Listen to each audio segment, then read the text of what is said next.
सबका बहुत बहुत स्वागत करते हैं इस समय। और आज के सुसमाचार संदेश में जब प्रभु के लिए आपने अपना समय दिया है और ये वचन के द्वारा परमेश्वर आप सबको बहुत बहुत आशीष दे। हालेलुया। तो आज का संदेश हमें क्या कहता है?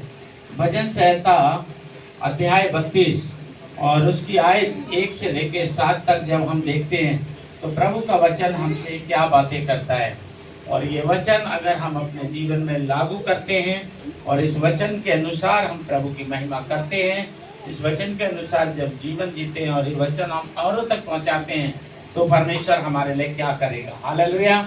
इसके बारे में हम भजन संहिता 32 का 1 से 7 तक सुनेंगे और समझेंगे और इसके द्वारा हम प्रभु यीशु की महिमा करेंगे। हालेलुया। तो सबसे पहली बात है कि परमेश्वर की इच्छा क्या है। तो सबसे पहली बात यही है कि परमेश्वर की इच्छा है कि हम उदास ना हो। हालेलुया। परमेश्वर की इच्छा है कि हम निराश ना हो। परमेश्वर की इच्छा है कि हम परेशान ना हो। परमेश्वर की इच्छा है कि हम बीमार ना हो। परमेश्वर की इच्छा है कि हमारी जिंदगी में कलेश ना हो। परमेश्वर की इच्छा है कि हमारी जिंदगी में चिंता ना हो। परमेश्वर की इच्छा है कि हमारा जीवन में किसी प्रकार की परिस्थिति ना हो। परमेश्वर की इच्छा है कि हमारी जिंदगी में किसी प्रकार की परेशानी ना हो। परमेश्वर की इच्छा ये है कि हम किसी भी प्रकार की मुसीबत में ना पड़े। लेकिन फिर भी ये सब मनुष्य की जिंदगी में होता है। हालेलुया। फिर भी ये सब मनुष्य की जिंदगी में होता है। क्यों? इसका मतलब है मनुष्य की जिंदगी में परमेश्वर की इच्छा पूरी नहीं हो रही। कहते तो है तेरी इच्छा पूरी हो जाए, लेकिन सच्चाई क्या है? यहाँ से ऊपर मनुष्य के जीवन में परमेश्वर की इच्छा पूरी नहीं हो रही है क्योंकि मनुष्य परमेश्वर की इच्छा को पूरा होने नहीं दे रहा। परमेश्वर चाहता है मनुष्य सब बातों में खुशहाल रहे, आनंदित रहे, अच्छा रहे, लेकिन ऐसा है नहीं। मनुष्य फिर भी परेशान। इसका मतलब है परमेश्वर की इच्छा को हमारा जिंदगी में पूरा होने के लिए कौन रोक रहा है? हम ही रोक रहे हैं। हालेलुया। परमेश्वर का इच्छा हमारा जिंदगी में पूरा होने के लिए कौन रोक रहा है? तो हम ही रोक रहे हैं। अब सवाल ये है कि कौन अपना बुरा चाहेगा?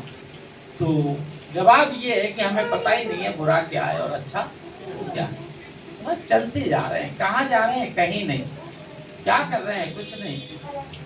कैसे हो? हाँ बस ठीक है।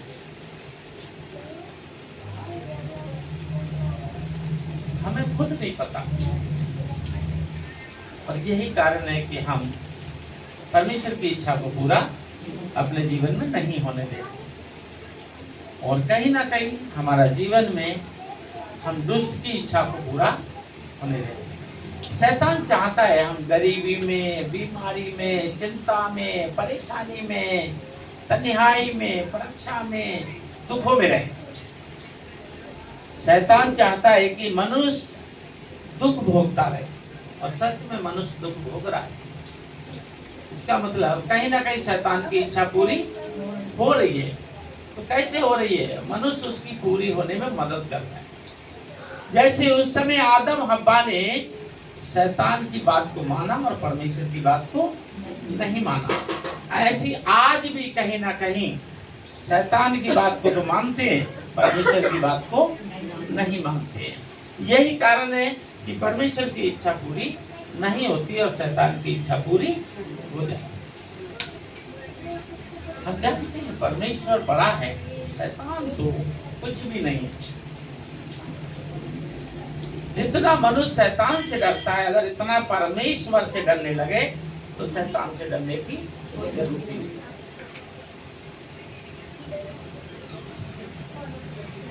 एक रात को बर्रक जाए, बर्रा पड़े, है ना, तो डर जाते। सोते पे देख लिया मेरे कोई बाल काट रहा है कि क्या हुआ? अरे मैं देख रहा था मेरा कोई चुटिया काट रहा है। घर में घुसे, वैसे ही लाइट चली गई, बिल्ली की आंखें दिखी क्योंकि बिल्ली काली थी, अंधेरे में नहीं दिखी। बिल्ली करी म्याऊ, दरवाजा दे छोड़ के दीवार में टक्कर मार रहे, दरवाजा नहीं खुल रहा है। क्या हुआ, डर गए? क्यों? लाइट चली गई, बिल्ली आ गई।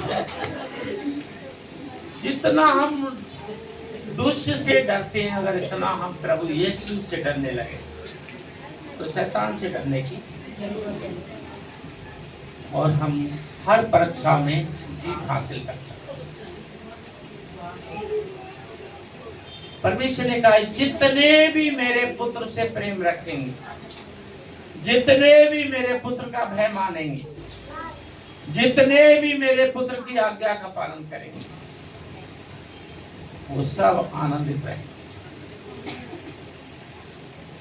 लेकिन हम फिर कहीं ना कहीं रास्ता बदलते। हालेलुया।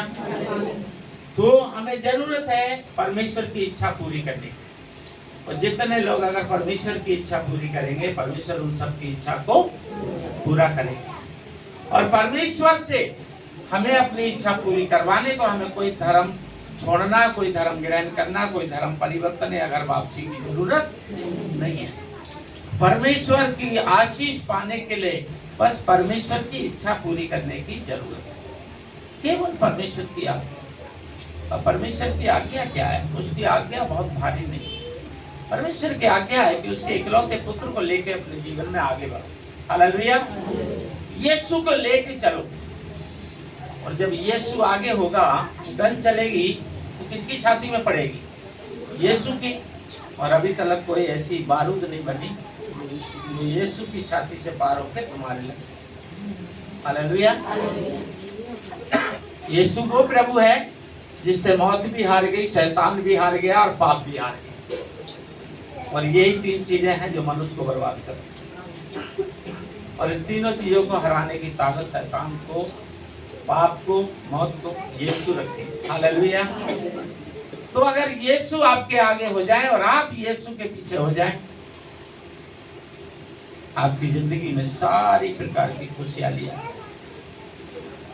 जितना हम मनुष्य के से डरते हैं, जितना शैतान से डरते हैं, अगर इतना हम परमेश्वर से डरने लगे, यीशु से डरने लगे, सब कुछ अच्छा होगा। आमीन। और फिर हमें कोई धर्म छोड़ना नहीं है, कोई धर्म ग्रहण करने की जरूरत नहीं। मनुष्य को खुशियां पाने के लिए यीशु की जरूरत है, खुशहाली जीवन पाने के लिए यीशु की जरूरत है, खुश रहने के लिए यीशु की जरूरत है। और परमेश्वर कहता है, मैं अपना इकलौता पुत्र तुम्हें मुफ्त में देगा। बस लेने वाले, मुफ्त में लेने वाले। जितने मेरे पुत्र पर विश्वास करेंगे वो सब प्राप्त करेंगे, जितने मेरे पुत्र को प्रेम रखेंगे वो सब मेरे पुत्र को प्राप्त करेंगे। कीमत नहीं चुकाना है, कीमत तो बाप ने अपने इकलौते पुत्र को कुर्बान करके चुका दी। हालेलुया। हमें तो मुफ्त में है। यीशु को पाया, इसका मतलब है उद्धार पाया। कैसे? मुफ्त में। यीशु को पाया, अनंत जीवन पाया। कैसे? मुफ्त में। यीशु को पाया तो सब कुछ पाया। कैसे? मुफ्त में। यीशु को पाने के लिए फीस नहीं देनी, अपना दिल दे। हालेलुया।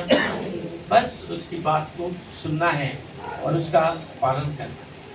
तो आज भजन संहिता 32 में बताया है क्षमा प्राप्ति की आशीष कैसे पा सकते हैं। हालेलुया। तो दाऊद के जीवन को हम देखते हैं।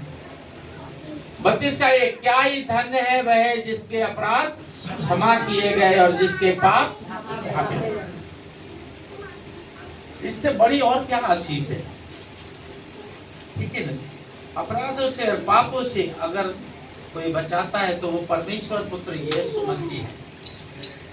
और अगर आपको अपराध और पापों से बचा लिया, इसका मतलब है आपको मृत्यु से बचा लिया।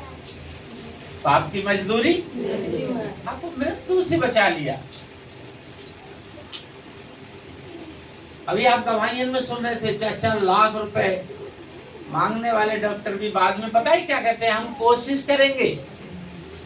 4 लाख, 2 लाख, 90,000 लेने के बाद क्या करेंगे? कोशिश करेंगे। बाकी तो आप लोग प्रार्थना करो। फिर वहीं भेज देते हैं जहाँ सब कुछ फ्री में मिलता है। Hallelujah, hallelujah. यीशु से सब कुछ फ्री में मिलता है। हर जगह पैसा चाहिए, लेकिन शैतान को हराने वाला, पाप को हराने वाला, मृत्यु को हराने वाला यीशु सब कुछ फ्री देता है। वो कहता है मन फिरा के मेरे पास आ और सब कुछ मुझसे लेके जा। हालेलुया। इसलिए हमारा जिंदगी में पहला स्थान हमें यीशु को देना चाहिए। आमीन। अपने तन में, अपने मन में, अपने धन में पहला स्थान हमें प्रभु यीशु को देना चाहिए, ताकि इस दुनिया की कलेश से हम छुड़ाए जाएं। देखो, एक सच्चाई है कि यूहन्ना 16:33 में लिखा है, ये कलेश की दुनिया है और शांति सबको चाहिए, और यीशु बिना शांति नहीं। यह सच्चाई। मैं भी, आप भी कहाँ कहाँ घूमे होंगे, खोज खोज के थक गए होंगे। मैं तो जब खोज खोज के थक गया तब यीशु के पास आया। दुनिया में खोजा कहीं नहीं पाया, तब जाके यीशु के पास आया। हालेलुया। ये संसार कलेश का है। यूहन्ना 16:33 में ये कलेश की दुनिया है, ये सृष्टि कलेश की है, और शांति का प्रभु यीशु, और वो भी देता है मुफ्त में। हालेलुया। वो भी देता है मुफ्त में। इसलिए प्रभु को अपने जीवन में पहला स्थान दिया। मैं विश्वास के साथ कह सकता हूं कि जिंदगी में आपके कभी भी कोई भी धोखा दे सकता है, लेकिन आपकी जिंदगी में यीशु आपको कभी धोखा नहीं देता। कोई भी आपको धोखा दे सकता है, कोई भी, लेकिन मैं विश्वास के साथ कह सकता हूं कि परमेश्वर पुत्र यीशु, मनुष्य का उद्धार करता यीशु आपको कभी धोखा नहीं। कोई भी अपने जुबान से बदल सकता है, अपने वायदे से बदल सकता है। कोई भी आपसे कह के हाँ कह के ना कह सकता है, लेकिन प्रभु यीशु अपने वायदे से आपकी जिंदगी में कभी बदलेगा। उसने आपको जितने वायदे किए हैं, आपकी जिंदगी में हर वायदा पूरा करेगा, और समय के अनुसार पूरा करेगा। एक सेकंड भी आपको लेट नहीं करेगा, वो हर काम वक्त के अनुसार करता है। इसलिए झूठी शिक्षा देने वालों से, यानी झूठे शिक्षकों से, झूठी शिक्षाओं से, भरमाने भटकाने वाले लोगों से, भरमाने भटकाने वाली आत्माओं से अपने आप को दूर रखो, और यीशु से अपने आप को जोड़ के रखो। पास्टर के बारे में आपको बहुत से भरमाएंगे, आपकी कलीसिया के बारे में आपको बहुत से भरमाएंगे, आपको गलत शिक्षा देने का प्रयास करेंगे, आपको आपकी कलीसिया से दूर करने की कोशिश करेंगे, आपको आपके पास्टर से दूर करने की कोशिश करेंगे। कुछ ऐसी ऐसी चीजें आपके दिमाग में भरेंगे। क्यों? क्योंकि धीरे धीरे आप कलीसिया से, पास्टर से दूर होगे, तो धीरे धीरे प्रभु से दूर होगे, और जैसे जैसे संगति से दूर होगे, प्रभु से दूर होगे, वैसे वैसे शैतान के नजदीक होगे। इसका मतलब है बहुत से झूठे शिक्षक, बहुत सी झूठी शिक्षाएं, बहुत से भरमाने वाले लोग, बहुत सी भरमाने वाली आत्माएं शैतान ने भी छोड़ रखी हैं। इसलिए ज्यादा से ज्यादा प्रार्थना में समय बिताया करो, ज्यादा से ज्यादा वचन पढ़ने में समय बिताया करो, ताकि सत्य के द्वारा सुरक्षित रह सको। बड़ी आसानी से हम सब गांव के लोग हैं। हालेलुया। हम सब गांव के लोग हैं। कभी भी देखना, किसान अपनी फसल को कैसे काटता है? टाइम से और प्यार से। और किसान का लगाया हुआ मजदूर फसल को कैसे काटता है? टाइम से और प्यार से। और चोर फसल काटने आता है तो कैसे काटता है? हम सब जानते हैं। चोर से खेत की सुरक्षा करो। खेत आपका जीवन है, अपने जीवन की चोर से सुरक्षा करो। आपको बहुत सी शैतान आपको पास्टर के रूप में भी भेज देगा। पास्टर होके ही पास्टर के बारे में ऐसे बोल रहा है, पास्टर के रूप में आपके घर भेज देगा, आपके जीवन में भेज देगा, विश्वासी के रूप में भेज देगा, रिश्तेदार के रूप में भेज देगा, दोस्त के रूप में भेज देगा, अन्य किसी रूप में भेज देगा, आपको संगति से दूर करने के लिए, आपको संगति से दूर करने, आपके पास्टर से आपको दूर करने। पहले वो आपको संगति से दूर करेगा, फिर आपके पास्टर से दूर करेगा, फिर वो अपने साथ जोड़ के धीरे धीरे यीशु मसीह से दूर करेगा।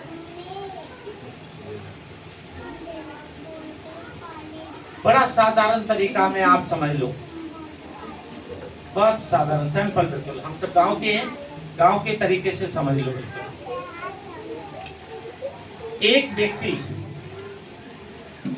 एक व्यक्ति पेड़ लगाता है और उसके फल तोड़ता है, तो जायज है पेड़ लगा के फल तोड़ने के लिए कुछ साले लगाता है ना। तो कुछ साल लगा के एक पेड़ को तैयार करता है, फिर उसमें फल आते हैं और फिर वो तोड़ता है।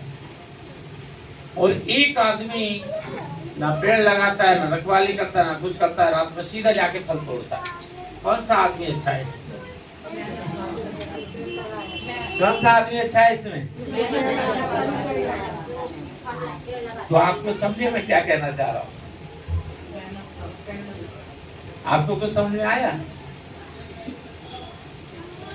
आप जब प्रभु में नहीं थे, आप जब विश्वासी नहीं थे, तो क्या आपको उस व्यक्ति ने परिश्रम करा था? जो व्यक्ति आज आपको आपके पास्टर से, आपकी कलीसिया से दूर करने की आपको शिक्षा दे रहा है,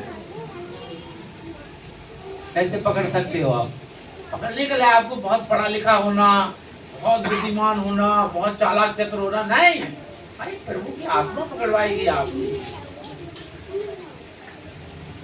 प्रभु ने नहीं कहा है तुम बछड़े हो, तुम उकाब हो। हालेलुया। सोचो, एक व्यक्ति पेड़ लगाता है, पेड़ की रखवाली करता है, सेवा करता है, तैयार करता है, परिश्रम करता है, फिर उसका फल तोड़ता है। और एक व्यक्ति कुछ नहीं करता, रात में आता है और डंक लेकर सीधा फल तोड़ता है। तो आप समझ लो, अगर कोई व्यक्ति ऐसी शिक्षा दे रहा है आपको कि अपने पास्टर को छोड़ के, अपनी कलीसिया को छोड़ के मेरे साथ चलो, ये कौन है? यूहन्ना 10:10। ये कौन है? लेकिन जो व्यक्ति 11 में है वो कौन है? 11 में कहता है अच्छा चरवाहा मैं हूँ, भेड़ों के लिए अपना बलिदान करता हूँ। 10 में कहता है चोर का काम है चोरी करना। हालेलुया। तो जो व्यक्ति आपके ऊपर परिश्रम नहीं करा बल्कि सीधा फल तोड़ रहा है, यानी जब आप विश्वास में आ गए तो आपको पास्टर से, कलीसिया से दूर कर रहा है, अपनी तरफ आपको बरगला रहा है, बहका रहा है, भरमा रहा है, आपके पास्टर के खिलाफ, आपकी कलीसिया के खिलाफ। लेकिन जब आप प्रभु में नहीं थे तब उसने वो आपके घर क्यों नहीं आया? ऐसे चोरों से क्या रहो, ऐसे चोरों से, यूहन्ना 10:10 में बोला है ये चोर हैं, ऐसे चोरों से क्या रहो जो तुम्हें सत्य के मार्ग से भरमाते हैं, भटकाते हैं। ये शैतान के ग्रुप के लोग हैं, और जो तुम्हें सत्य में दौड़ने की मजबूती करते हैं ये प्रभु के ग्रुप के लोग। हर विश्वासी की संगति करो, मैं कहता हूं इस कलीसिया के हर जन के लिए मैं कहता हूं, हर एक विश्वासी की संगति करो, हर एक पास्टर की संगति करो, और अपने आप को इतना मजबूत पहले करो। सड़ा हुआ मत खाना, बेशक भूखे सो जाना। हालेलुया। किसी भी पास्टर को अपने घर बुलाओ, किसी भी पास्टर के घर जाओ, किसी भी विश्वासी को घर बुलाओ, किसी भी विश्वासी के घर जाओ, पर पहले अपने आप को इतना मजबूत बनाओ कि किसी भरमाने वाली आत्मा के शिकार ना हो। सड़ा हुआ खाने से भूखा रहना,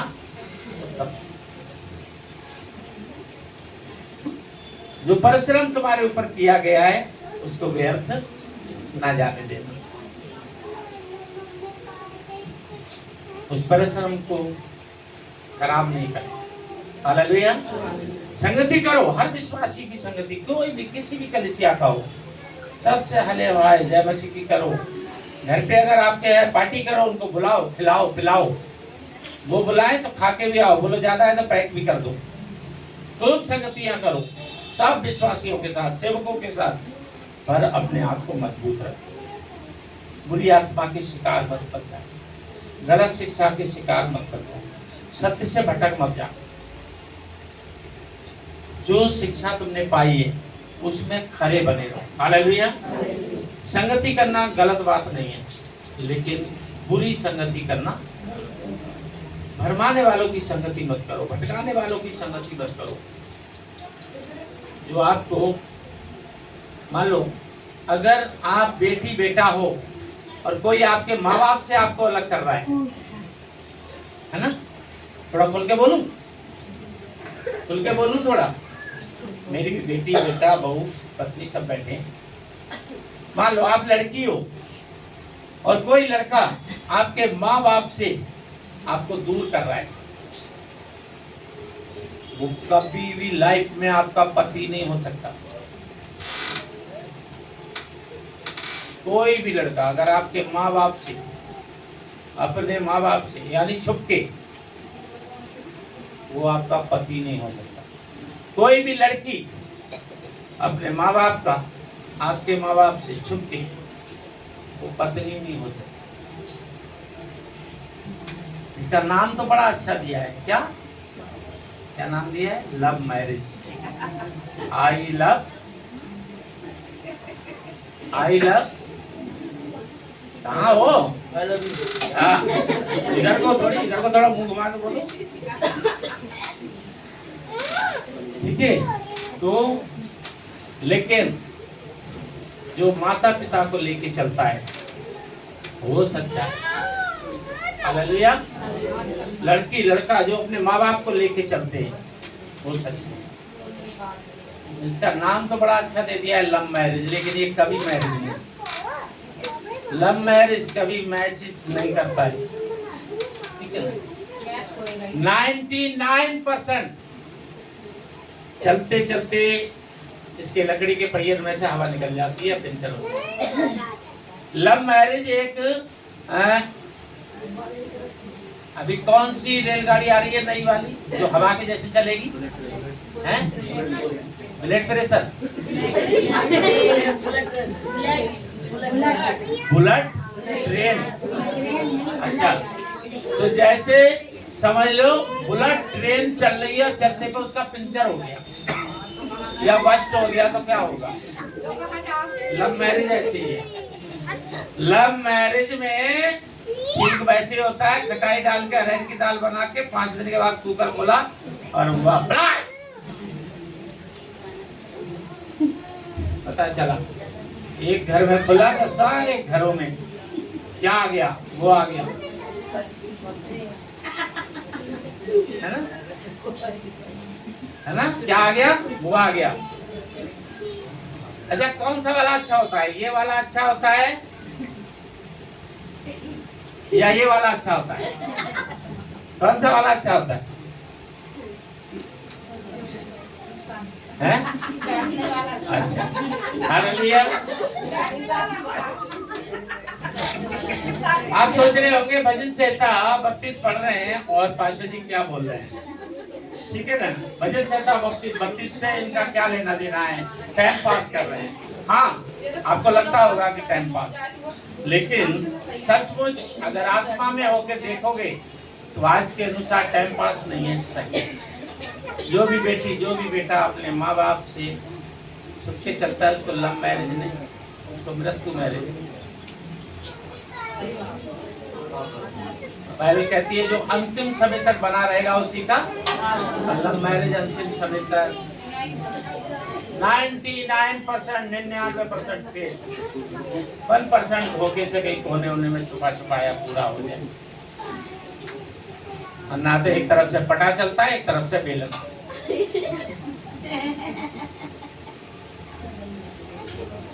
एक तरफ से पता चलेगा, एक तरफ से बेलन।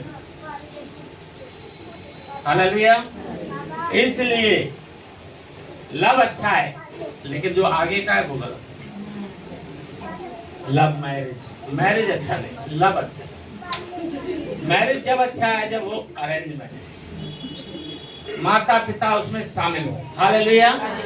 बेटी के भी माँ बाप शामिल हो, बेटा के भी माँ बाप, जब दोनों परिवारों का आशीर्वाद मिलता है। जो गर्भ में रखती है वो भी हाथ रखती है, और जो पालन पोषण करके जवान करता है वो भी हाथ रखता है। जब माता पिता का हाथ ऊपर आता है ना, बेटी वालों का भी, बेटा वालों का भी, और प्रभु के विश्वासी लोगों का भी जब हाथ आता है, और तब प्रभु यीशु का हाथ आता है, संपन्न होता है। हालेलुया। इसलिए हमेशा प्रभु की इच्छा पे चलने का कोशिश करो।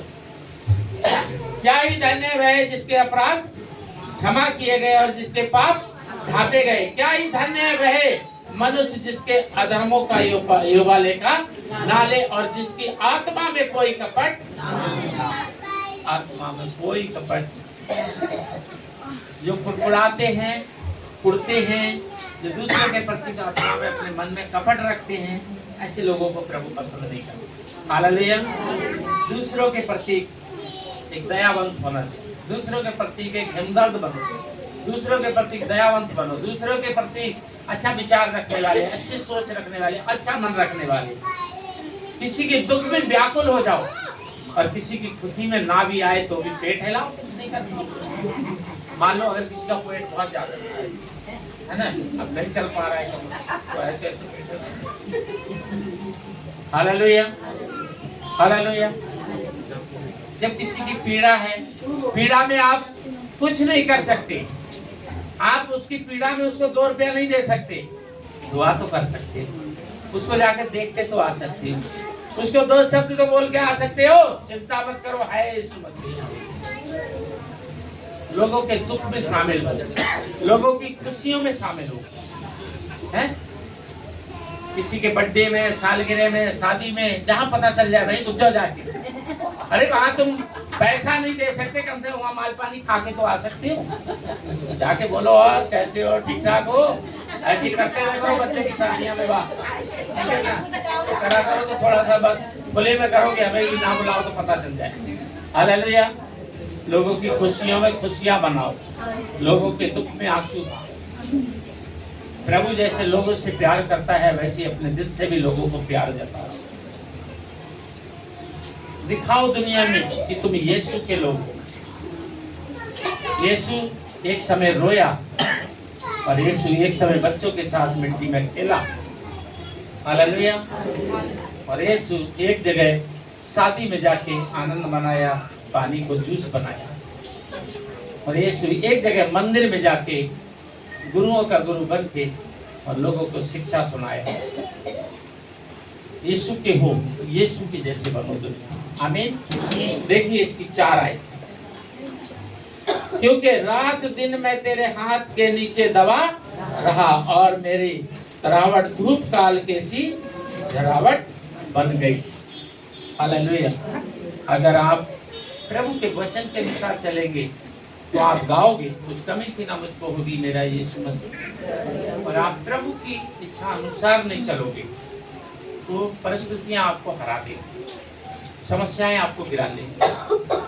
हालेलुया। कहते हैं वक्त गिरे हाथी पड़े तो चींटी भी सूंड में घुसे।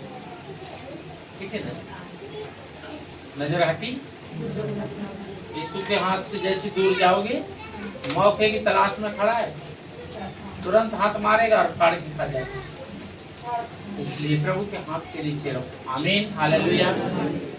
कोई भरमाए, कोई भटकाए, कोई इधर उधर की तुम्हें शिक्षा दे, किसी की मत सुनो। प्रभु का समय प्रभु को दिया, बने रहो प्रभु में। शैतान किसी रूप में आ सकता है। तुम्हारे पास्टर के खिलाफ तुम्हारे अंदर जहर बनने के लिए वो पास्टर बन के भी आ सकता है, विश्वासी बन के भी आ सकता है, रिश्तेदार बन के आ सकता है, दोस्त बन के आ सकता है, पड़ोसी बन के आ सकता है। तुम्हारी कलीसिया में किसी के प्रति तुम्हारे दिमाग में वो कुछ भी बन के घुस सकता है। इसलिए अपने प्रभु में मजबूत रहो और शैतान का सामना करो, ताकि वो तुम्हारे सामने टिके नहीं बल्कि तुम्हारे सामने से भागे। हालेलुया। और इसके लिए पता है, ज्यादा से ज्यादा एक दूसरे से जुड़े रहो, संगति में ज्यादा से ज्यादा। एक संडे छोड़ते हो, तुम सोचते हो एक संडे ही तो नहीं जा रहे हैं, अगले चले जाएंगे। नहीं, तुम्हारा 15 दिन हो गया, जरा हिसाब दो। एक संडे की गैर हाजिरी में तुम्हारी 15 गैर हाजिरी हो। 15 दिन तो प्रभु से, कलीसिया से, पास्टर से मुलाकात नहीं, नहीं घर में करे तो थे। देखो समय नहीं है, आज प्रभु ने मुझे बहुत कुछ बोलने के लिए बोला है, लेकिन समय नहीं। ठीक है, फिर भी मौका मिला तो छोड़ूंगा तो नहीं, बाद में पकड़ लूंगा 5-10 मिनट, लेकिन अभी तो आप लोगों के हाथ में थोड़ा सा समय देने जा रहा हूँ दोबारा से। ठीक है, तो ये देखिए 5 में, जब मैंने अपने पाप तुझ पर प्रकट किया और अपने अधर्मों को ना छुपाया और कहा मैं यहोवा के सामने अपने अपराधों को मान लूंगा, तब तुमने मेरे अधर्म और मेरे पापों को क्षमा कर दिया। बोले यीशु मसीह इतना दयालु प्रभु। एक बार उसके आगे घुटनों पे आ जाओ, हाथ फैला दो, मुझ पापी पे, मुझ अधर्मी पे, मुझ अपराधी पे, मेरे जैसे बुरे व्यक्ति पे प्रभु तरस खा, तो तुरंत आपको गले लगा। अब सोचिए, जो परमेश्वर आपके अपराधों को माफ करता है, आपके अधर्मों को माफ करता है, आपके पापों को माफ करता है, आपकी बुराइयों को माफ करता है, जब आपके सामने कोई राई के दाने वाले पर भी बुराई लेके खड़ा हो जाए तो वो तुम्हारे लिए पहाड़ दिखता है, तो क्या तुम प्रभु के हो? प्रभु कहता है माफी मांगने वालों, माफ करना भी तो सीख लो। हालेलुया। ये माफी मांगने वालों, माफ करना भी तो। बटोरना चाहते हो लाखों और खर्च नहीं करना चाहते हो सैकड़ों में। दिया करो तो तुम्हें भी, तो लाखों चाहते हो और सैकड़ों भी देना नहीं चाहते, तो कैसे मिले? तुम किसी का छोटा सा गलती को भी माफ करके तैयार नहीं, और तुम चाहते हो प्रभु तुम्हारे करोड़ों अरबों खरबों अनगिनत पापों को माफ करके तुम्हारा उद्धार कर दे। कैसा सोच रखते हो? पिता भी सोचता है क्या ये मेरे पुत्र के विश्वासी हैं सच में?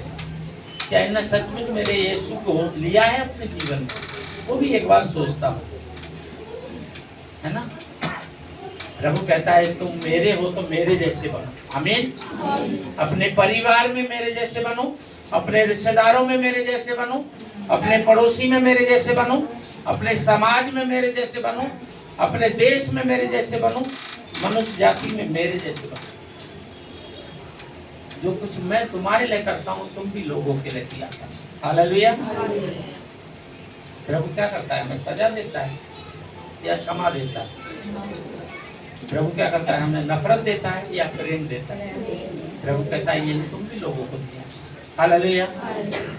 और ऐसा करोगे तो तुम्हें कोई धर्म छोड़ना, कोई धर्म ग्रहण करने की जरूरत नहीं है। तुम्हारा उद्धार कोई नहीं छीन पाएगा, तुम्हारा अनंत जीवन कोई नहीं छीन पाएगा, यीशु से तुम्हें कोई फिर दूर नहीं कर पाएगा, यीशु के हथेली पे जाने से तुम्हें कोई नहीं रोक पाएगा, स्वर्ग में लगा हुआ उस पेड़ का फल खाने से तुम्हें कोई नहीं रोक पाएगा, और तुम्हारे सिर पे मुकुट बनने से कोई नहीं हटा पाएगा, यहाँ तक कि यीशु भी नहीं। हालेलुया। बहुत बड़ी चुनौती है कि यीशु भी नहीं। वो भी जब स्वर्ग के दरवाजे पे खड़े होंगे तो गर्व से कह दोगे प्रभु अंदर जाने दो। कहेंगे ए, कौन है, किस लिए जाने दें? उस समय पूरा रुबाब से कह सकते हो यीशु आप भी नहीं रोक सकते अंदर से। बोलेंगे क्यों? तो आपके वचन में लिखता है जो कोई आप पे विश्वास करेगा उसको स्वर्ग जाने से कोई नहीं रोक पाएगा। हटो साइड में। हालेलुया। हालेलुया। प्रभु की जब आज्ञाकारी बनोगे, विश्वास में विश्वास योग्य बनोगे, तभी तो प्रभु के सामने रुआब से बोल सकोगे। क्या उसने नहीं कहा है कि मैं तुम्हारा गुरु नहीं, अब तुम मेरे शिष्य नहीं? ये फैसला हटाता हूँ, मैं तुम्हारा मित्र बन के तुम्हारे पास आता हूँ। और मित्र मित्र से तो खुल के बातें करता हूँ। हालेलुया। फिर खुल के कहोगे दरवाजे पे, मुझे अंदर जाओ, स्वर्ग में प्रवेश करने के योग बनाओ अपने आप को। कोई धर्म छोड़ना, ग्रहण करना, दुनिया की फालतू की बातों में कोई जरूरत नहीं। और फिर तुम भरमाने भटकाने वाली आत्मा से स्वयं स्वतंत्र रहोगे। कोई तुम्हें कितना भी इधर उधर की चालबाजी से फंसाए, तुम फिर किसी के झांसे में नहीं आओगे, क्योंकि पवित्र आत्मा तुम्हारा मार्गदर्शन करेगा। आमीन, हालेलुया। प्रभु को महिमा मिले। प्रभु की महिमा के लिए फिर दोबारा प्रभु की इच्छा हुई तो मिलेंगे। जय मसीह की।